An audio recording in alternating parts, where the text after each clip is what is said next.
पूरी दुनिया में पक्षियों की 10,000 से भी ज़्यादा प्रजाति पाई जाती है और सभी के वही 2 पंजे और 2 पंख और एक गर्दन होती है।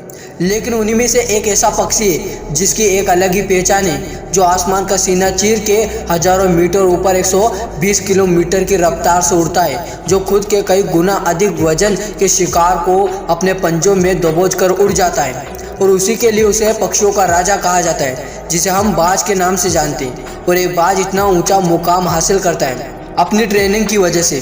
अगर आप भी इस दुनिया में एक मुकाम हासिल करना चाहते हो तो एक बाज को बाज बनाने का पूरा सफ़र आपको जानना बहुत ज़रूरी है, क्योंकि 25 से 30 की उम्र तक जाने के बाद लोगों को रिस्क लेने से डर लगता है।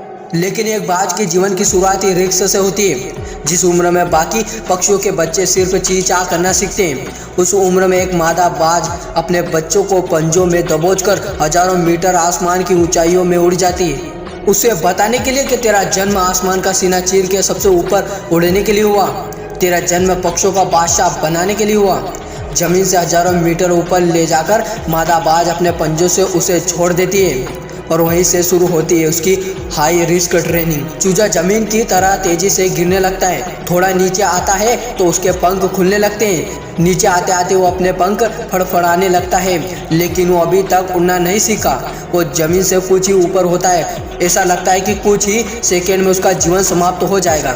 लेकिन अचानक एक पंजा उसे अपने गिरफ्त में लेता है और वापस आसमान में उड़ जाता है। वो पंजा होता है उसकी माँ का, जो उसके पीछे उड़ रही थी। उसकी वे ट्रेनिंग तब तक चलती रहती जब तक वो उड़ना नहीं सीख जाता। इतनी हाई रिस्क ट्रेनिंग होने के बाद इस दुनिया को एक बाज मिलता है। बारिश के वक्त जब सारे पक्षी आश्रय की तलाश करते हैं, तो वही बाज उसी बारिश में आसमान को चीरते हुए ऊपर निकल जाता है और बादल से कहता है, तू बरस ले, कितना बरसेगा, और फिर नीचे आकर चैलेंज करता है।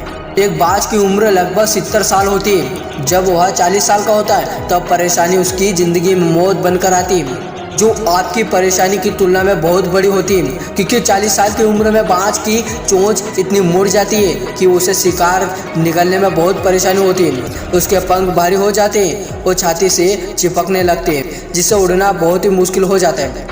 उसके पंजे लंबे और लचीले हो जाते हैं, जिससे वो शिकार को सही से नहीं पकड़ पाता। उसके पास 3 रास्ते, वो अपने शरीर का त्याग कर सकता है या गिद्ध की तरह छोड़े हुए भोजन पर निर्भर हो जाए। सबसे कठिन और पीड़ादायक रास्ता अपने आप को पुनः स्थापित और फिर से आसमान का सीना चीर कर उड़ने का, और उसी तीसरे रास्ते को बाज चुनता है और अपने पास के सबसे ऊंची चोटी पे पहुंच जाता है। वहां पर अपना घोंसला बनाता है और फिर शुरू होता है परेशानी को जड़ से उखाड़ कर आसमान में उड़ने का सफर। वह अपनी चोंच को एक चट्टान पर मार मार कर तोड़ देता है और लहूलुहान हो जाता है और इंतजार करता है नई चोंच के आने का।